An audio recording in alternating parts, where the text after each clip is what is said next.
boys and girls, welcome back to the channel. Now in this video I'm going to show you how I've gone about making my retaining walls and how I plan and put in a new retaining wall to a section of layout which doesn't yet have one. Let's get involved and have a look at the process, shall we? Now hopefully you can see here we have this bit of retaining wall which is the stuff we've made recently, and it's the same as the other stuff that's over there, and it's the same ones that you'll be able to get from side models eventually once I release it, which is coming soon. Anyway, this bit here, as you'll see, doesn't have a continuation of the retaining wall, and we need to put it in place because this is going to be a sort of scenic break divide, and it's going to add the break point for the eye as you're looking at the scene and you're looking at the layout, and it hopefully will help break it up and give the impression of the way we're going elsewhere, as it were. So it's really important that we finish that scene, maybe with some tunnel portals as well. So here's what we're going to do. First things first. Now what I've done is I've assessed the sort of space. Now on top of this area is going to be scenery and a little town scene, so the retaining walls are going to hide all that. But I think what we're going to have is one sort of retaining wall here, but a shorter one, as it were, about half a retaining wall. And then we'll have going like this all the way across over there, and then obviously we're going to have to design some sort of a tunnel portal there, which is not dissimilar to what we have over here already. We did this thing a couple of weeks ago. I'm just thinking that area, that a round portal, is going to be a lot better looking and will look more sort of natural, and a little bit of variation as well. You don't want square tunnel portals everywhere all the time, do you? So it's off the Tinkercad, and we're going to try and make things work. So we've got the retaining wall file open, and it's important we don't have any distractions whatsoever whilst we're trying to work here. Anyway, that out of the way, we make the necessary adjustments to the base file, adjusting the dimensions and what have you. Then we set it to the slicer. This can take a while, 69%. And then of course you have to wait for 7.5 hours for it to print.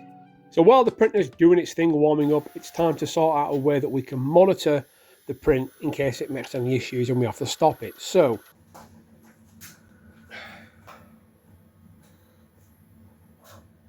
not the way to do it. No, a much better way of spending 7.5 hours waiting for a print to finish is to head out to a local heritage railway. This is Ribble Steam Railway, and despite the fact they said they were open on their Facebook page, it was an exclusive private event only, and they made no mention of the fact it was a private event. However, there was some cool shunting action going on at the bottom of the yard, so me and my little girl decided to have a little bit of filming session, and I decided to try and teach her the very little bit I know about filming and making videos and taking photographs, and she actually seemed to enjoy it, which, considering the subject matter at hand was railways, which she's a 13-year-old girl, it's not, you know, demon hunters and the rest of it, I was actually surprised at how well she took to it. Anyway, once we finished pissing around in the rain, taking photographs and getting soggy and all the rest of it, it's time to head back and check on the print and see how we got on with it. Hey guys, Iron Railways, sponsored by Sawyer Models of Lee. Of course, they've been the channel sponsor for a while now, and they continue to be a structural support in enabling me to do the nonsense that I do week after week around model railways. Of course, that's because they stock absolutely everything a railway modeler could ever need. If you need anything, including my range of new awesome models, go on, check them out right now. Sawyer Models. Cheers. Thanks very much. Bye-bye.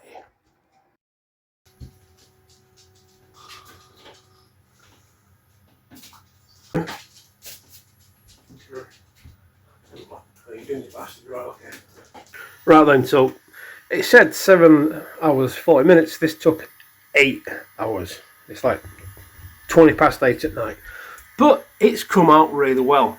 So we're going to get this off of the base plate now, paint it and get it on the layout.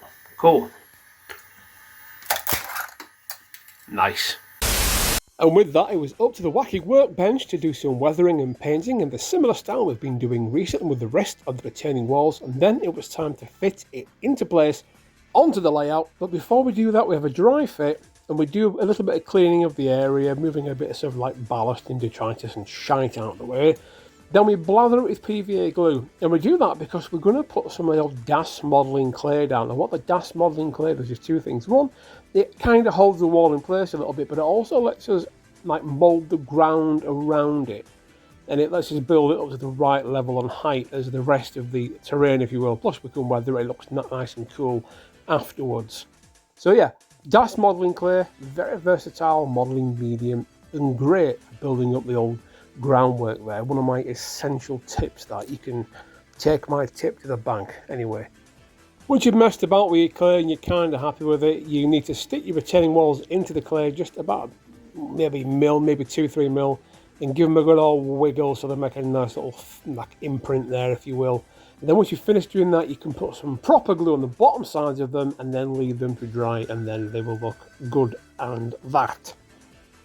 So there we have it. From 3D printed design to printed to implemented on the layout. I've got a completely custom made, painted and done station section. Tunnel section on the station section there.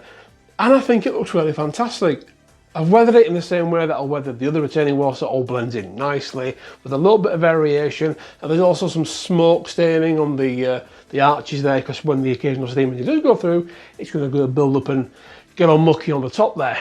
Really happy with that. And what we can do later on is make the backs of the tunnels there, now that we have the angle we can work from, and that'll get added a bit later on off camera.